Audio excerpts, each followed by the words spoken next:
Alves é quem mais joga, né? Os outros dois não são titulares. O Diego Alves acaba tendo a média de gols sofridos um pouquinho maior, e na questão de jogos sem sofrer gols, a gente tem o percentual do Diego aí também um pouco pior. Não dá para ficar com o Diego Alves como titular, Fábio Luciano, nessa temporada? O Flamengo precisa de outro titular? Bruno, na minha opinião, dá para ficar. Opinião pessoal, né? Eu acho que o Diego foi muito importante pro Flamengo em alguns momentos, em muitas partidas. Acabou errando também em outras, né? Faz parte da função, da profissão do goleiro. Mas o que chama atenção é que o Paulo não teve nenhum contato com ele, né? E aí o Diego merece muito respeito pelo goleiro que ele é, pela história que ele fez no futebol internacional também, campeão de Libertadores com o Flamengo, um dos líderes do elenco. Então, assim, como é que reflete isso dentro do grupo, né? Então, assim, o treinador nem chega e já pede um goleiro, né?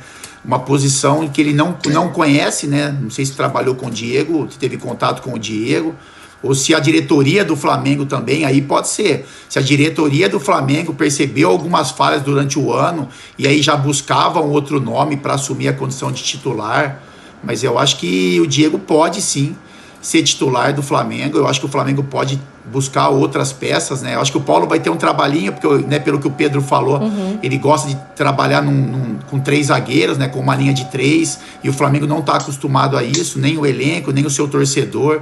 Então, acho que ele tem outras preocupações maiores do que essa condição do número 1 do Flamengo. Eu acho que o Diego, na minha opinião, o Diego é bom goleiro, é um dos líderes do elenco, foi importante nas principais conquistas do clube, e um goleiro que chegue para disputar a posição ou para ser preparado para ser titular, eu até concordo, mas para chegar e ser titular absoluto, eu acho que o Flamengo tem outras prioridades. Porque assim, pensando pela idade do Diego Alves, né, Marra, a gente viu ele é um jogador bem mais velho, né, um jogador que já está com seus 36 anos, mas aí você vai contratar um goleiro de 33, também não faz sentido, né? Ou você traz um jogador ali naquela faixa de 28, porque muito novo também, dá pra apostar em algum menino que já tá lá, né? A gente já conhece outros jogadores, mas talvez uma faixa de idade um pouquinho mais velha, mas aí trazer um goleiro com 2 anos, 3 anos a menos que o Diego, aí também não faz muito sentido, né?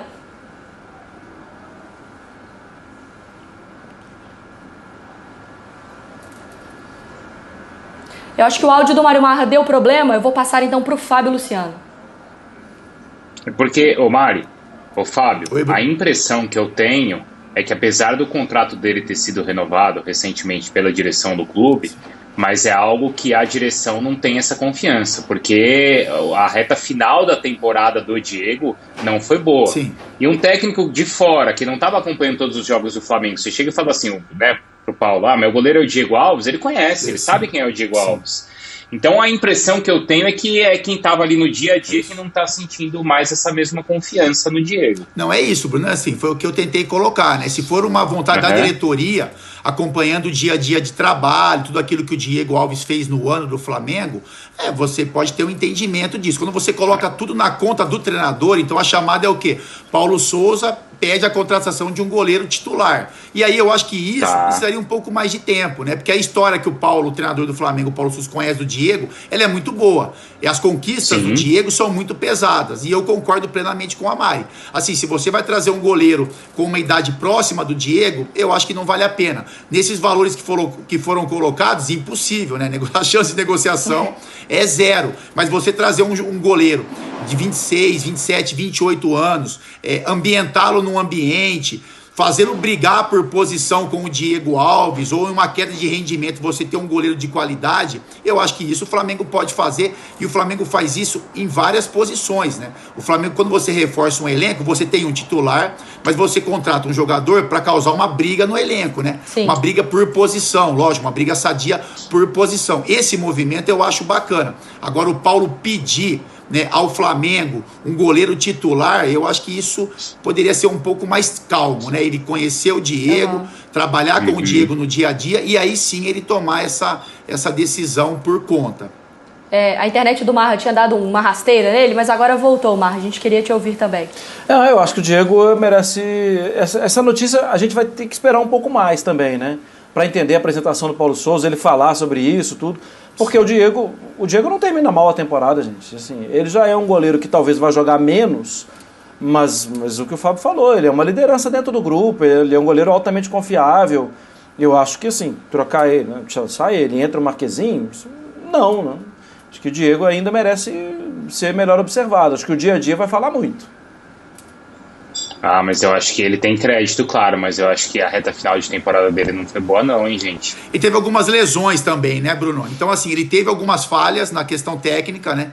E o torcedor pegou no pé um pouquinho dele, ele teve algumas lesões. O Diego teve um momento que ele machucou assim, ele machuca, ele se recupera, ele volta e se machuca no jogo seguinte. Então isso pode causar um desconforto para a diretoria, né? Então assim, pô, será que a gente pode contar com o Diego em todos os jogos? Será que a gente pode contar com o Diego nos jogos importantes e decisivos? Aí, na questão da diretoria, no dia a dia de trabalho, a gente pode até aceitar. Agora, o que não dá para entender é o treinador que nem chegou no dia a dia do clube pedir essa contratação ou exigir essa contratação. Isso que chama um pouco mais a atenção. Uhum. Olha, tem algum outro ponto também que saiu hoje a notícia, Marra, sobre, já que a gente está falando de alguns pedidos, de algumas questões do técnico Paulo Souza, novo treinador do Flamengo, sobre um pedido para o treinamento. E aí a gente vai conhecendo um pouquinho mais dos métodos de trabalho também dele. Ele pediu um telão no centro de treinamento para os jogadores conseguirem assistir aos treinamentos e aos movimentos, que é algo que o José Mourinho, né, faz também, tem esse método, Marra. Sim, é o método de trabalho dele. Ele para ali, explica para os jogadores, põe todo mundo para ver, é a correção imediata. Essa é a imagem da Roma aí também, do que o José Mourinho absolutamente gosta de nada contra. Cada vez mais está sendo investido no aperfeiçoamento do treinamento. Há algum tempo, né, Mariana, a gente falava, a gente repetia que jogo é jogo, treino é treino. Isso, com esse calendário maluco do futebol mundial, o treino tem que ser no ritmo de jogo, na intensidade de jogo. Você não vai treinar mais em 2 períodos, de manhã e de tarde, mas você vai trabalhar muito durante 2 horas e com a possibilidade de correção imediata. Então, assim, é isso, é método de treinamento dele. Bato palma. Sim. Eu tava lembrando aqui, agora, quem usava o carrinho era o Bielsa.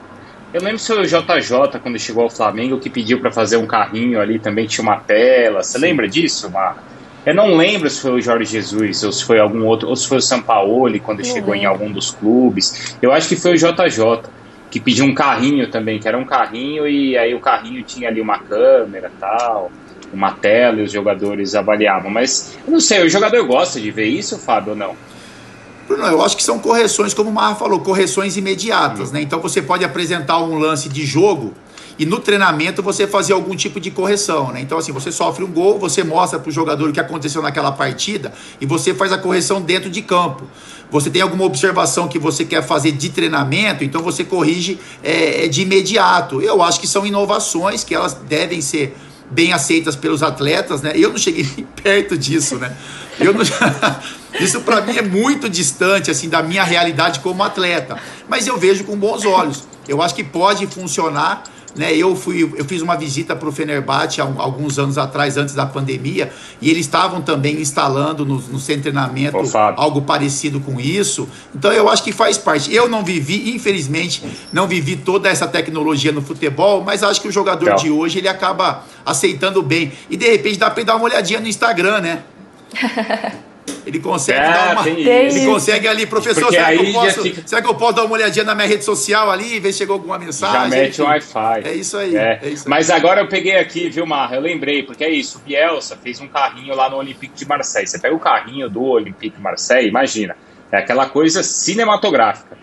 E aí o Jesus pediu um carrinho desse no Flamengo. Coloca aí, Marra, no Google. Carrinho Flamengo Jorge Jesus. Vou na curiosidade. Aí a gente abrasileirou. Pegaram o carrinho da marca e penduraram uma